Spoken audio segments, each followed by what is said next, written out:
Assalamualaikum warahmatullahi wabarakatuh. Bismillah walhamdulillah wassalatu wassalamu ala rasulillah amma ba'du. Sahabat Edrim yang dimuliakan Allah subhanahu wa ta'ala, selamat berjumpa kembali dalam program kita, yaitu kajian kitab Riyadhus Shalihin. Kita akan masuk pada bab ketiga, hadis nomor 26, yaitu bab sabar. Hadis nomor 26. Kita baca hadisnya. Bismillahirrahmanirrahim. Wa an Abi Sa'id bin Malik ibn Sinan al-Khudri radhiyallahu anhuma. Dari Abu Sa'ad bin Malik bin Sinan al-Khudri radhiyallahu anhuma, dia mengatakan, anna nasan minal ansari sa'alu Rasulullah sallallahu alaihi wasallam fa'atahum. Anna nasan minal ansar, ada sejumlah orang minal ansar, dari kalangan ansar. Ansar adalah penduduk asli Madinah. Kalau penduduk Madinah yang berasal dari penduduk Mekah yang hijrah ke Mekah disebut muhajirin. Kalau Ansar penduduk asli Madinah atau Muslim, Muslim sahabat Muslim asli warga Madinah. Sa'alu Rasulullah sallallahu alaihi wasallam. Mereka minta, minta di sini maksudnya bukan bertanya, tapi minta sesuatu kepada Rasulullah sallallahu alaihi wasallam. Fa'atahum. Lalu Rasulullah berikan pada mereka. Entah apa yang diminta, yang jelas Rasulullah punya, Rasulullah berikan. Tsumma sa'alu fa'atahum. Kemudian minta lagi mereka, Rasulullah berikan lagi. Hatta nafida ma indahu, sampai apa yang Rasulullah miliki habis. Bayangkan bagaimana dermawannya Rasulullah sallallahu alaihi wasallam. Faqala lahum hina anfaqa kulla syai'in biyadihi. Maka akhirnya Rasulullah mengatakan, faqala lahum, dia berkata kepada mereka, hina anfaqa kulla syai'in biyadi, ketika dia sudah infakkan, keluarkan segala sesuatu biyadi yang ada di tangannya, atau segala sesuatu yang dia miliki. Kemudian dia berkata apa? Ma yakun indi min khairin falan addakhirahu ankum. Apa kebaikan yang aku punya, aku nggak akan umpetin, bahasa kita Aku nggak akan simpan dari kalian. Maksudnya aku nggak akan halangi kalian untuk mendapatkannya, nggak aku simpan-simpan, nggak akan aku sayang-sayang, begitu. Artinya akan aku berikan, kalau aku punya. Waman yasta'fif yu'iffahullah. Tapi siapa yang menjaga iffah ini betul maksudnya menjaga diri dari ucapan perbuatan yang tidak Allah ridhoi, atau setidaknya dia juga bisa diartikan sebagai sikap menahan diri. Yu'iffahullah, Allah akan memberikannya sikap iffah. Sikap iffah tadi, sikap menjaga diri, sikap hati-hati agar tidak ada ucapan, perbuatan, tindakan yang tidak Allah ridhai. Wa man yastaghni yughnihillah. Siapa yang mencukupkan diri, Allah akan berikan kecukupan. Jadi dia tidak berkeinginan lebih dari apa yang dia sudah miliki. Artinya apa yang sudah dia miliki dia merasa cukup, maka Allah akan berikan kecukupan baginya. Wa man yatasabbar yusabbirhullah. Siapa yang berusaha mendidik dirinya, melatih dirinya bersabar, Allah akan berikan dia kesabaran. Wa ma u'tiya ahadun ata'an khairan wa awsa'a minas sabr wa awsa'a minas sabr. Dan tidaklah seseorang mendapatkan karunia dengan karunia yang banyak dan luas selain kesabaran. Artinya orang kalau dia mendapatkan sifat sabar, dapat karunia kesabaran, dia sebenarnya sedang mendapatkan karunia yang besar dan luas. Muttafaqun alaih, hadis muttafaq alaih. Jadi sahabat hadirin yang dimuliakan Allah Subhanahu wa taala, hadis ini cukup jelas maknanya. Pelajarannya banyak. Pertama, kedermawanan Rasulullah sallallahu alaihi wasallam. Betapa Rasulullah itu orangnya sangat mudah berbagi, sangat mudah memberi. Apabila dia punya sesuatu, jangankan diminta, enggak diminta pun dia akan berusaha memberi, apalagi diminta.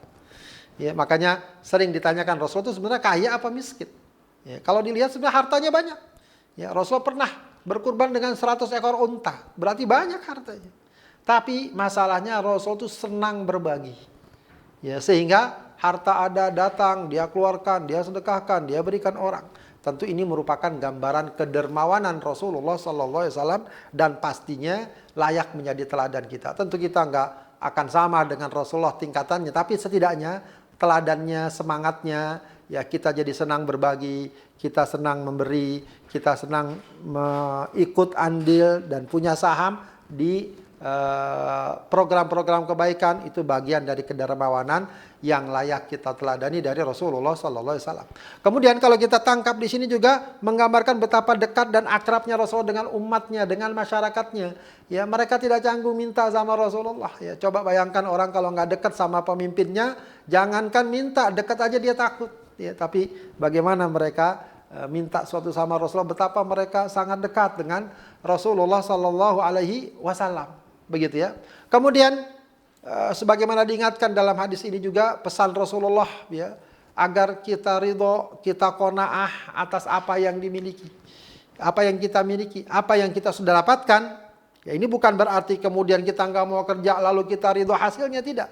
Kita kerja, kita usaha, kita ikhtiar, maka seberapapun yang kita dapatkan kita ridho, kita qanaah. Seringkali keridhaan seseorang, qanaah seseorang berkurang atau hilang. Kenapa? Karena yang selalu dia bandingkan adalah yang banyak, yang mewah, yang di atas. Akhirnya apa? Yang ada pada dirinya tidak dia ridhoi, tidak dia syukuri. Maka sifat qanaah ini sangat penting dalam kehidupan sehari-hari. Kemudian juga pentingnya sikap iffah, menahan diri.